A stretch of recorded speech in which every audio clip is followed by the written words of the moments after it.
Hello student, good morning. Today I am going to teach EVS lesson 4th air. आप देखते हैं हमारे सामने हवा जो चलती है, मैं आज उसके बारे में आपको समझा रही हूँ। एयर इज एवरीवेयर, एयर है जो सभी जगह हैं। All living things need air to live, जितनी भी लिविंग थिंग्स है सबको हवा चाहिए। We can not live without air, हम एयर के बिना जिंदा नहीं रह सकते। Air is a mixture of many gases, air जो हवा होती है अनेक गैसों का मिश्रण होता है। Nitrogen is the constituent of the air, जो नाइट्रोजन होती है उसमें मेन गैस होती है। इट हैज़ 78% ऑफ नाइट्रोजन, इसमें जो एयर होती है उसमें 78% नाइट्रोजन का होता है। Other important gases are oxygen, carbon dioxide and water vapour, और जो दूसरी इम्पोर्टेंट गैसेज होती है उसमें कार्बन डाइऑक्साइड होती है, ऑक्सीजन होती है और वाटर वेपर। वाटर वेपर किसे कहते हैं? जो हम पानी उबालते हैं तो वो भाप बनता है, उसे हम वाटर वेपर कहते हैं। Oxygen is the most important gas for us, oxygen जो होती है हमारे लिए बहुत ही महत्वपूर्ण होती है। वी ब्रीथ इन ऑक्सीजन, हम जो ऑक्सीजन सांस के साथ हम ऑक्सीजन लेते हैं और जो हम बाहर छोड़ते हैं वो कार्बन डाइऑक्साइड छोड़ते हैं। Plants breathe out oxygen and breathe in carbon dioxide, plants जो होते हैं वो ऑक्सीजन तो छोड़ते हैं और कार्बन डाइऑक्साइड लेते हैं। जैसे हम तो ऑक्सीजन लेते हैं और कार्बन डाइऑक्साइड छोड़ते हैं, तो जो हम कार्बन डाइऑक्साइड छोड़ते हैं, जो प्लांट्स होते हैं वो कार्बन डाइऑक्साइड वो अपने अंदर लेते हैं और हमारे लिए ऑक्सीजन छोड़ते हैं।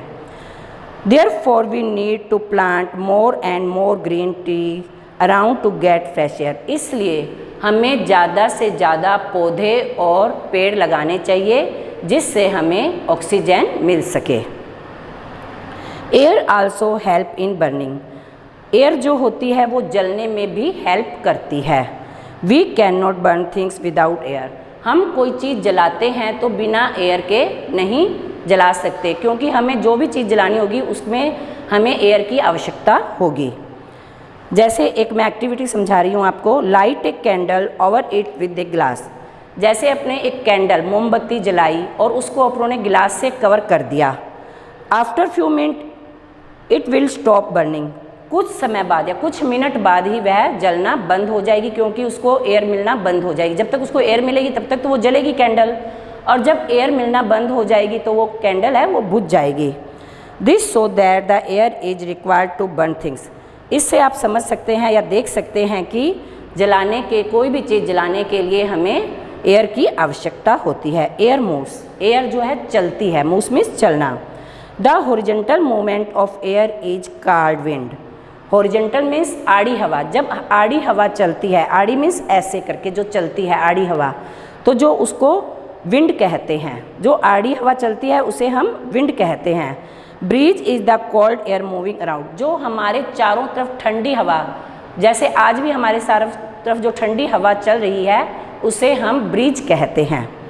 You can observe the movement of air by looking at the branches leaves of tree moving close, आप देख सकते हैं या ऑब्जर्व कर सकते हैं कि जब हवा चलती है तो पेड़ की टहनियाँ, शाखाएँ, पेड़ और जो कपड़े हम सुखाते हैं वो सब हिलने लग जाते हैं। ऑक्यूपी स्पेस, एयर जो होती है वो स्थान भी ग्रहण करती है। टेक ए बैलून, आप एक बैलून लेंगे, जो बैलून आप फुलाते हैं, जो सिंपल बैलून आप लेंगे।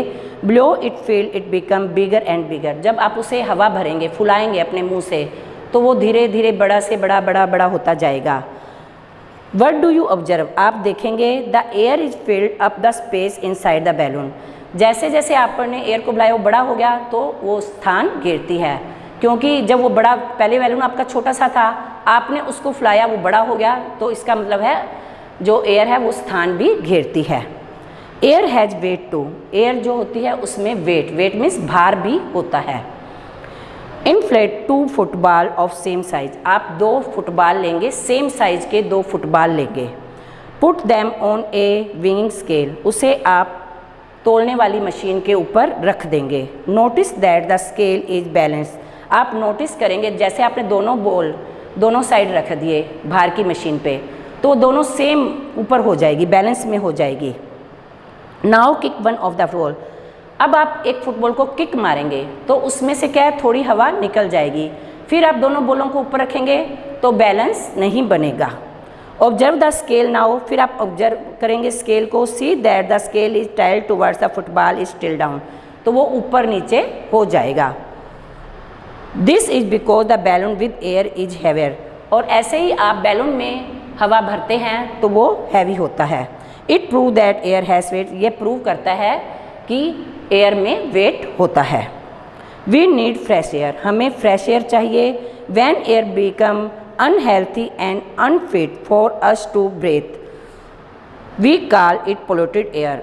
अगर हम प्रदूषित हवा, पोल्यूटेड मीन्स प्रदूषित हवा, गंदी हवा सांस के साथ लेंगे तो हम बीमार हो जाएंगे।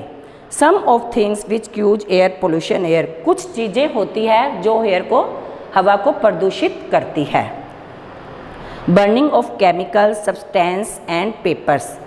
केमिकल्स सब्सटेंस मीन्स पदार्थ और पेपर जलाने से हवा में प्रदूषित हो जाती है। हवा में कुछ ये गंदगी मिक्स हो जाती है और हवा प्रदूषित हो जाती है।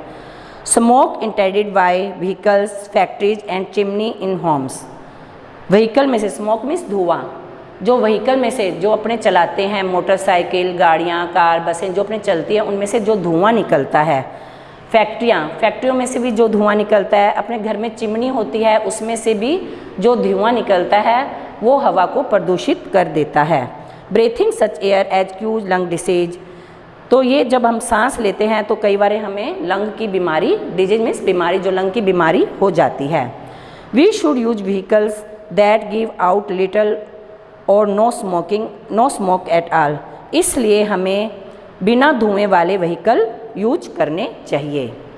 Here are some ways in which we can help to keep the fresh air। कुछ हमें करना चाहिए जिससे हमें फ्रेश एयर मिल सके। We should keep our home and surrounding clean। हमें अपने घर और चारों तरफ साफ़ सुथरा रखना चाहिए, सफाई रखनी चाहिए। We should also plant more trees। और हमें बहुत ज़्यादा पौधे और पेड़ लगाने चाहिए। We should always throw garbage in covered dustbin। हमें जो कचरा है वो कवर्ड डस्टबिन में डालना चाहिए। जो हम कचरा डालते हैं वो डस्टबिन कवर्ड होना चाहिए। We should not burn paper and wood. हमें लकड़ी और कागज़ नहीं जलाने चाहिए। We should have factories far away from where we live. जो हमारे रहने का स्थान होता है, हमारा घर होता है, वो फैक्ट्री से दूर होना चाहिए। आप ये लेसन रीड करेंगे घर पे अच्छे से। आपको नहीं समझ आए तो मेरे से वापस समझ लेंगे। और इसके मैं वर्क आपको है उसकी पिक भेज दूँगी। आप बुक एक्सरसाइज भेज रही हूँ मैं, वो आप अपनी बुक में कर लेंगे। Okay, thanks.